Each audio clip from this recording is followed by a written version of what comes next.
Hey everybody, it's Aaron from AWOLNATION, and this is AMP. Small minds are often blinded by dollar signs, will never satisfy them. Black holes, they just some suckers, disruptive like filibusters.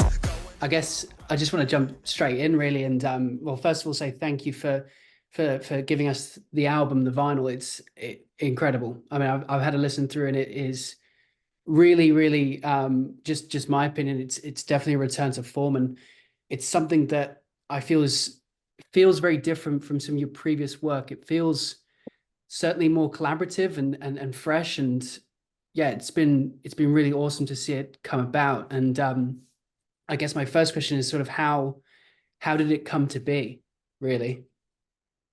Thank you very much for even taking the time to listen to it, for starters, and thanks for liking it or saying those kind things about it. I think it came to be, I really benefited from a lot of time that I had to make this record. I benefited from, when everybody was locked down, I just got to work, and that was my way of coping with the fear that was being thrown at all of us, every single day, and the frustrations with that, and the fear of the unknown, which is really the scariest thing, I think, for humans, is not knowing what's going to happen tomorrow, or not knowing when you're going to be able to go to concerts again, or see loved ones again, or, and the list goes on, and not to rehash that time, but it was a significant influence and provider of space for me to make this record. And so I made quite a few songs for it. And I was able to sort of look at the totality of the songs and how they fit, and, trim the fat a bit and narrow it down to the songs that felt collectively like, a metaphorical greatest hits album, I guess, or something like this. Not that I'm saying they're all hits or as good as a greatest hits album, but I remember, I'm a huge Weezer fan. I've spoken about this before, but I remember when I was really young, I was making a demo tape or demo CD for an older band, and I was at a pretty cool studio in Hollywood, and we got, like a friend of a friend of a friend of a friend helped us out and gave us free time, or maybe we paid him a couple $100, but either way, it was way cheaper than the studio would usually charge. And I was in the hallway and I saw Rick Ocasek from the Cars, and I love the Cars, and I knew he was making the new Weezer Green album. Yeah. And for those who don't know, they had taken quite a bit of time off after their second record, Pinkerton, and I couldn't wait to hear this Green album. And so I had the courage to talk to Rick, and I'm a nobody, right? And I go, hey Rick, huge Cars fan, love Weezer, how's the album sound? And he said, he was really nice to me, and he said, feels like a greatest hits album, man. Yeah. And that stuck with me. Like, that's badass. That's the greatest answer you can give. Yeah. So that's always stuck with me. I don't think I had really done that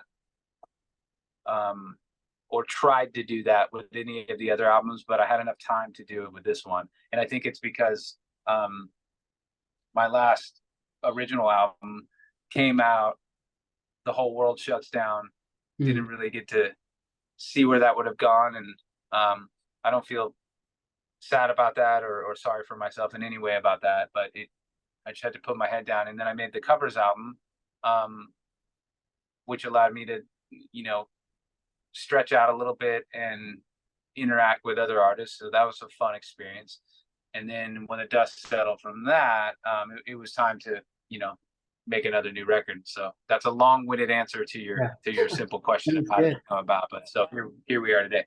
That's brilliant. And I think on that, you said it was just before COVID you started, I guess, working on this. And do you feel that time and has influenced your process in writing? Do you think that extra time changed? And obviously, now you've got a family as well. Congratulations. And how did these elements come in to change this process up?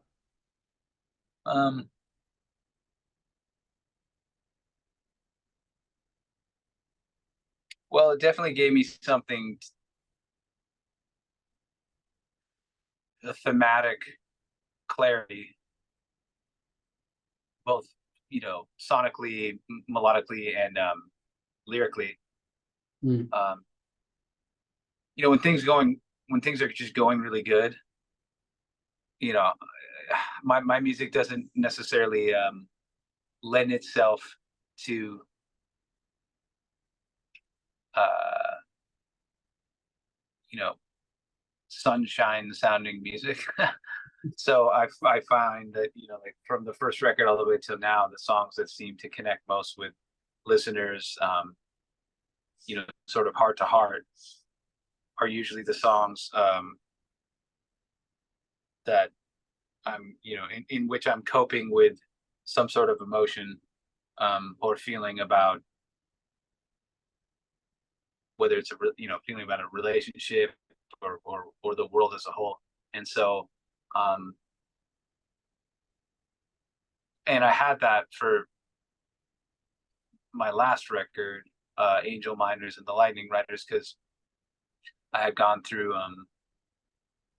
this crazy fire that happened to my house and burned down my studio and all this. So it was like a very traumatic experience that my wife and I went through at the time. So when I went to write the new record, there was a little bit of a, of a purpose or chip on my shoulder to sort of, rise from the ashes of that experience. Yeah. And then the world shuts down. I'm like, oh, okay, so here's this. And then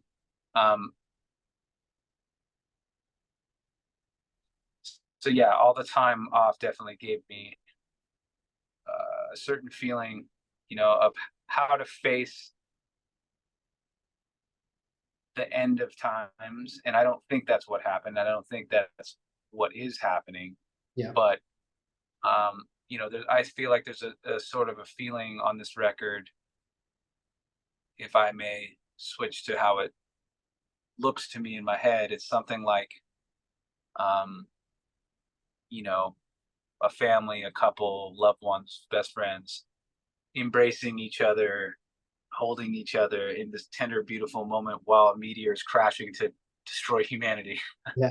And that's kind of how I feel this record is. I don't think that's happening, but if you turn on the news, whatever news you look at, you're being told every day that tomorrow World War III, Yeah. yesterday the world ended and this and that, and and I try to stay measured with that. And music is my way to cope with the fear agenda at all times. And also, music is also a wonderful reminder that we have more in common than we don't.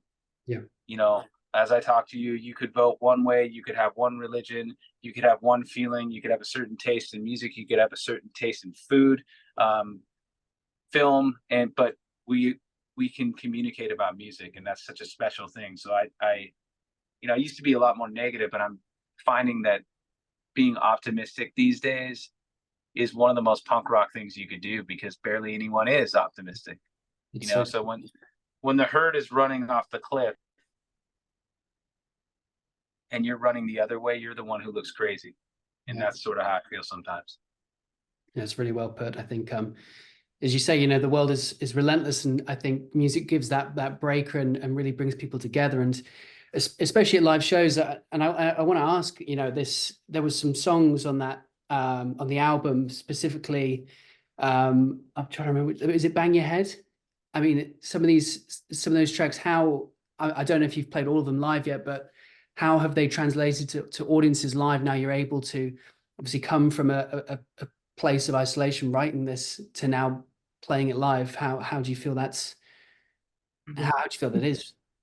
Well, we've only played one of the new songs live, and that song is "Panoramic View." It's been out the longest amount of time, and it's the song that's currently at radio. So that's the only song we've actually played live. So I'd have to answer that question further on down the line. Maybe next year we do our own full intimate headlining run. So we're going to do a tour next year that will be a more intimate, like an evening with AWOLNATION. We'll play more songs, play longer, and it'll be a little bit smaller and more of a something I've never done before. 'Cause, you know, I'm always trying to find new ways to challenge myself and the band, so it doesn't become too monotonous. You don't feel like you're just, you know, seeing the same thing over and over. So we haven't played all the new songs just yet, but we will eventually. Maybe not all of them, but you know, that's a funny thing when you make new music, you release it. You know, I'm aware that not everybody needs to hear 10 new songs of mine, because a lot of people who are coming to these shows haven't heard any of those new songs. They know me based on the first couple records, or if I'm lucky, the third and the fourth record as well. So I don't want to be too self-indulgent and be like, you know, you know, when you go to see your favorite band and they go, here's 5 songs you've never heard, you know, for the diehard fan, you know, and music lover, which I am for other bands, that's pretty cool. But for most people that are just out there to have a good time, spend their hard-earned money, and you know, maybe they have that babysitter for the kids that one night of the year they come to the show, you want to give them what they came to see. And a lot of that is you know, bits and pieces from my whole catalog. So we'll see. I don't know. I love that. That's really well put. And maybe if I change up a bit, is there a track that you perhaps feel, because I know these things, you know, sometimes they work, sometimes they don't in a live setting. Is there one that you feel you're most looking forward to playing? Just off the top of your head.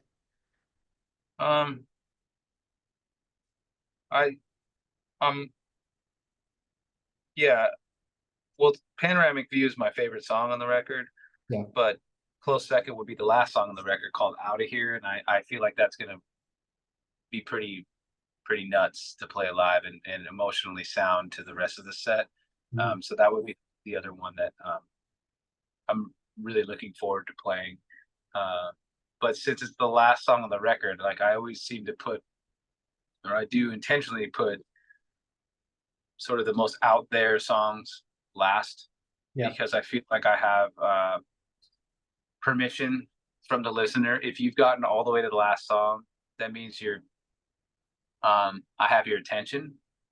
And so if I have your attention, I know I've gained your trust, and so I could go a little further out there. And that's what I've usually done with each record, you know, starting with the first album all the way till now. So that would be the one that would be the most fun to play. And it just gives me a certain kind of feeling. Not to say that it's even the one that it's more important or anything like this, but I just could see that one popping off in a good way. Yeah, I like that. That's really cool. It's a great track as well. And just before we move on to just something else, I wanted to ask your track. Sorry to get my notes here. When I was young, it was a lot slower than the rest, and the lyrics were a lot deeper. And was this referencing your own experience, your childhood? When I was young, are we talking about that song? Yeah. That song's a little faster. So are we sure we're talking about the right song? Maybe I'm getting mixed up. Yeah, that's okay. Yeah. When I Was Young was the track, though, I believe. I think it was the lyrics that kind of really, I just remember kind of speaking. I think it was the line of smoking your first cigarette at school. Okay, yeah. So that is the song, yeah. Strangely enough, that song felt the most lighthearted lyrically, maybe. Well, actually, Bang Your Head is very lighthearted to me. It's like a joke, almost like a fun, you know, like making fun of myself all around. But yeah, when I was young, definitely took me through my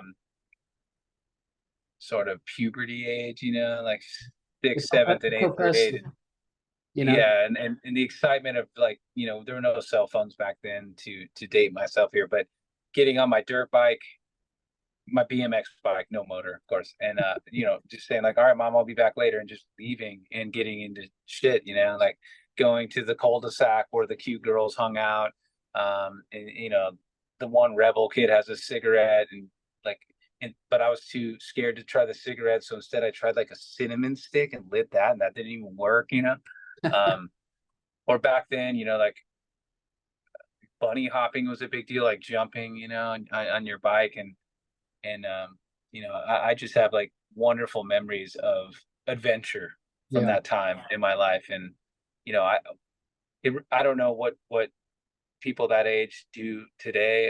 It seems maybe unfortunately they're on their device more, and that's how they find their adventure. And I can see why it's very seductive Yeah. and an addicting, you know, platform altogether. And the games are so good, you know, but our games weren't good back then. We had Nintendo, and so you found your own adventure, get lost, go through a trail, um, and then you know, as time goes on, uh, the world continues to you know, speed ahead with or without you. And I guess that's what I'm talking about. Um, so yeah, it's deeply personal to me, but also it's kind of like a reunion of seventh grade. Yeah.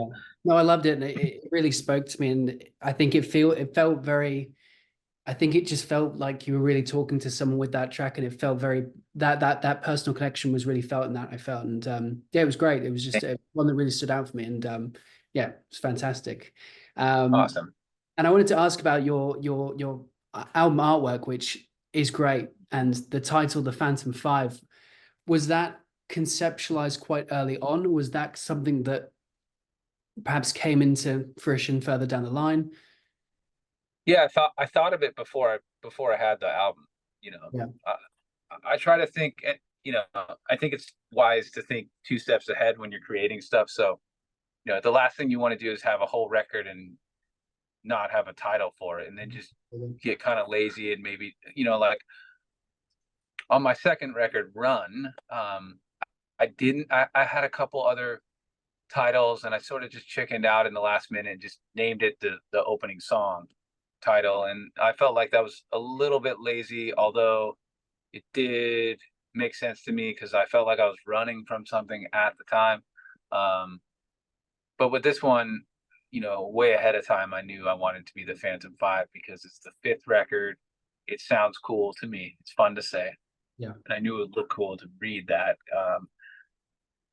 And then it became, and then I had to figure out who these five characters were.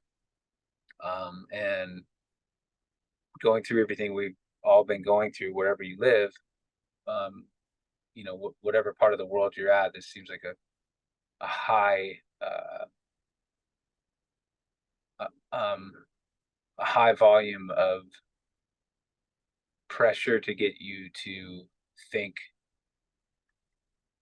certain ways or feel certain ways or listen to certain music or watch certain films or watch certain news channels, etc., etc.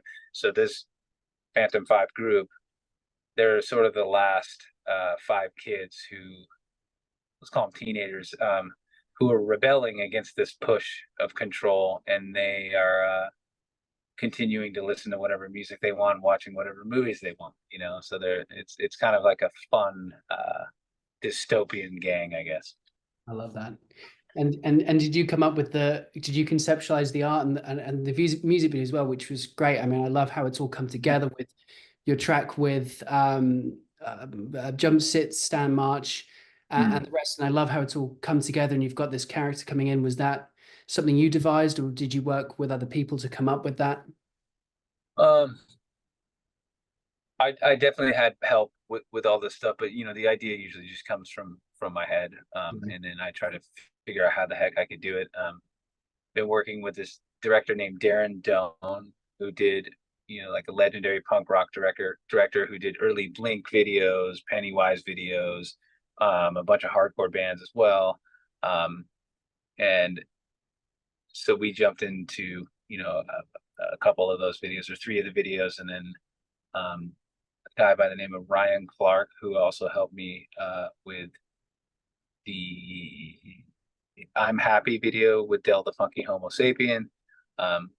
He had a great idea for that. He was also who helped me conceptualize the look and feel of like the cover artwork. And so he's been, both of these gentlemen have been incredibly helpful. But, you know, first and foremost, you want to make a video that like I love humor in music, and I love all the Spike Jones music videos I used to watch, and I love Wes Anderson, I also love Spielberg and Paul Thomas Anderson and you know, kind of everything in between. But I think it's more fun to have a music video where I'm clearly making fun of myself. And that's what I did with Panoramic View. I'm like, oh, I'll just get in this character and perform at a weird, you know, aluminum recycling lot. Yeah. And that sounded weird. It's so strange to do that with that kind of song. You know, and luckily another gentleman by the name of John Sacco allowed me to use his lot. And, you know, I knew that would be fun to look at. And then,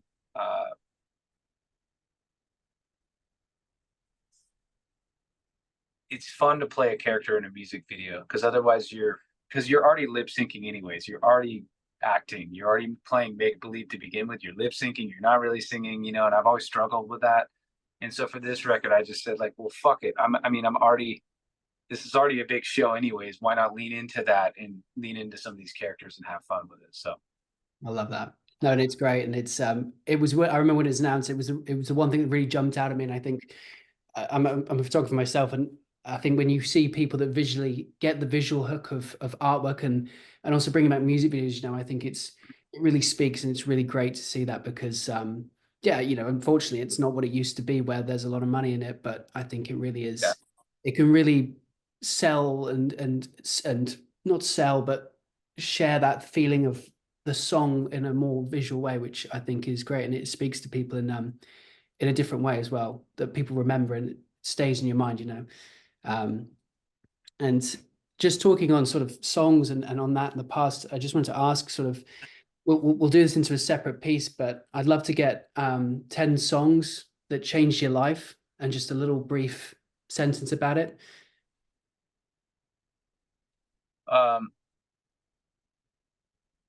Okay. You're lucky that I think I'll be good with this. Like no one prepped me for this answer. That someone should have probably, but I think I could do it. Nirvana's cover of Lead Belly. The song's called "Where'd You Sleep Last Night." They did that on Unplugged, MTV Unplugged. Changed my life forever. It got me to want to pick up a guitar and actually sing my own little songs in my bedroom. Never thinking it would amount to this, you know, but certainly giving me the kind of passion and fire to explore the emotional expression and outpour of melody. So since that's a cover song, I think that counts as 2 songs. Yeah. So there's that. You know, I could go on a tangent. You know, for Hotel California, I think is one of the greatest classic rock songs of all time. And, you know, I love the lyrical mystery of what it's even about because, you know, Don Henley's never come out and said exactly what it's about, but it seems to be about, you know, some serious stuff and some serious evil, and maybe his way of navigating through that over time. But love that song. It, you know, I try to pick songs that if they come on the radio, I don't automatically turn them.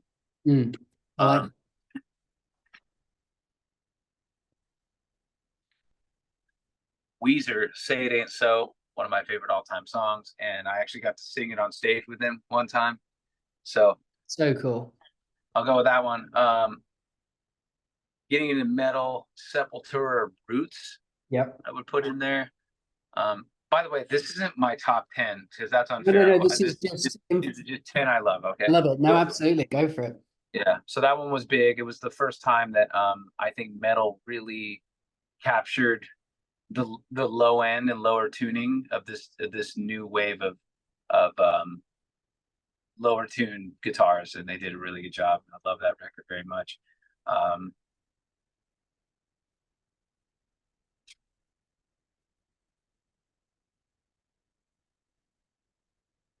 I mean,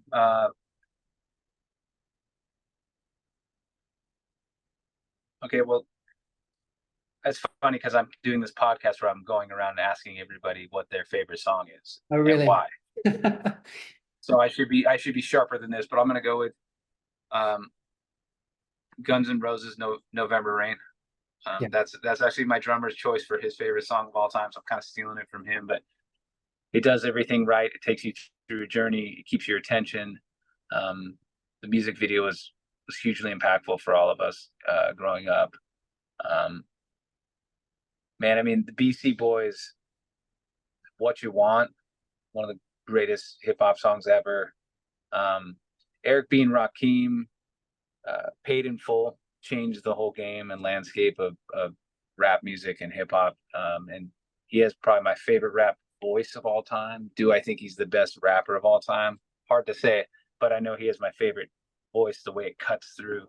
The rest of the track is phenomenal. I even love LL Cool J's "Mama Said Knock You Out." I mean, now it's sort of like the Jock Jams funny song to most people, like younger folks, or my wife's much younger than me, and it didn't have the same impact on her as it did with me. But that song was enormous. I mean, when I heard Radiohead, "Paranoid Android," it made me realize that I needed to do better. So that was a huge one for me. Hearing that song, I'm like, oh, okay, so the music I make is horrible. That's how good that song was. Like, okay, I got to step it up. I was in like a hardcore band, kind of limited, sonically at that time. There's some hardcore bands I love very much. There's a band called Ceremony from the Bay Area in California, and they have a song called "Sick" that is very cool. Another hardcore band called Earth Crisis, a song called "Firestorm" that we all love very much. I would put that in there. I think I've gone over 10. I can keep going on In a rhythm, forever and ever. Yeah. What's that? I love that. I love touching on the sort of more heavier side of things as well. And it really surprised myself. You enjoyed Sepultura, because that is it's a belter. It's really good. And yeah, really, really. I mean, like even getting into Metallica and "Nothing Else Matters" or "Unforgiven," like the Black Album was considered, they were like sellouts when that came out. Yeah. Around all my buddies, but I thought they were such great songs. There's a laundry list of, like, Harry Nilsson is huge to me. Any one of his songs. Prince, "When Doves Cry" is astonishing. I didn't pick one female song, but I could pick thousands. But I'll shut up now. That's over 10.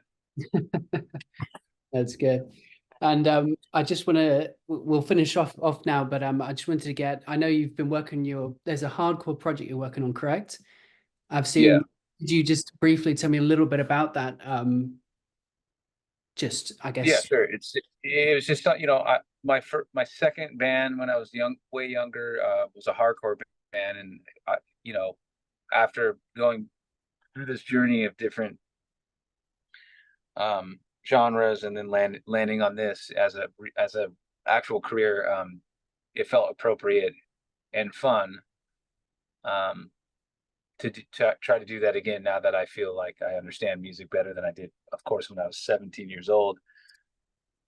And I also had the time to do it. So back to the lockdowns and the world shutting down, I mean, I was in a good place in my life to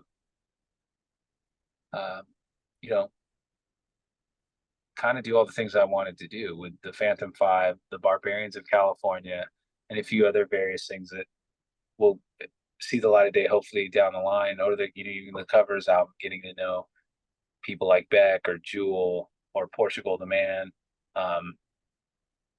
So yeah, the Barbarians of California is just something that I always knew I wanted to do again, but didn't really have the time, but finally had the time to do it. So that's kind of, if you lock me down, I start a metal band, I guess. Yeah. Oh, dude, I love that. And I guess segueing into the end, apart from these projects on the side, what can people expect next from AWOLNATION? Well, that remains to be seen. I feel like I put a lot of my heart and soul into this, and given a lot of myself, emotionally through the music. And so it's possible that this could be the last record. I don't know. Yeah. And I've touched on this briefly before, but I went into this thinking well, if it is the last one, it better be good. So, It bloody is too right. thank you. See, that's the reaction I was looking for, you know. But Yeah. I, you know, it's been done for a while, and I stand behind what I've heard. You know, like what it feels like. I mean, the weird thing about making a record is you don't really listen to it unless you're a narcissistic freak, of course. And I suppose every singer songwriter has a little bit of that, but I haven't heard it. I haven't just put it on and like listened to what it sounds like or feels like. But when we try to exercise, you know, learning how to play these songs, and in this case, it's really only been one so far. It feels really good. So I you know, each record, it's funny getting older and having a longer career over 10 years. It's the first time that's happened to me, obviously. And looking back on some songs age better than others. Some songs that at the time are like, you know, people really like the song. I don't really care to play anymore because it doesn't seem appropriate where I'm at in my life, or doesn't fit the feeling I have, you know. So there are quite a few songs that have like are in our most, you know, categorically our most popular songs that we don't even play, but we play enough of them that I don't think anyone's too pissed about.